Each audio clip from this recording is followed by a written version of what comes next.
This is the second video on creating profiles in Livestock Pipeline Excel Spreadsheet. The one thing I didn't cover in the previous video was how to create Spurs, which I think is important. So creating a spur is no different than trying to create additional lines like the hydraulic grade line and such, but in this case, let's just say that we have a spur at station 2500, and the spur, this is 2500, oops, this is 25, oop, there's 2500. So we have a station here, and it spurs off to a trough. Let's say the trough is 1,000 feet from the main line. Main line is this line here. So if you want to put a spur at 2500, once again, between every input or every line that you create, put a space.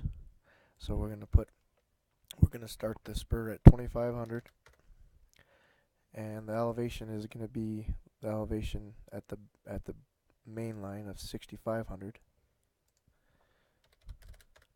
And from that station 2500, 1,000 feet from it, we're going to put a trough, and the trough is so the trough's going to be at 3500.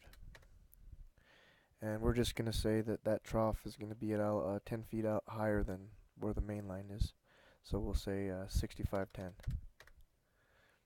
And once again, the profile is not updating as I create it, but there's your spur. And some pipelines you have a lot of spurs. So if you have another, let's just do this one more time. Let's say you have a spur at station 2207, and you have another trough off of that, but the trough is 10 feet lower. So you're going to skip a line between your first your last input. We're going to put 2207, and then you're going to go elevation at the main line at 2207 is 6400, and then we're going to say it's 2000, we'll say it's 500 feet away from the main line. That's how far the spur is. So it's going to be 500 plus 2207, so 2707. And in this case, the trough is going to be 10 foot lower from the main line. That's just how the terrain so happened to come out to be, I guess. So we'll go to 6390. And click save. And there's our other spur.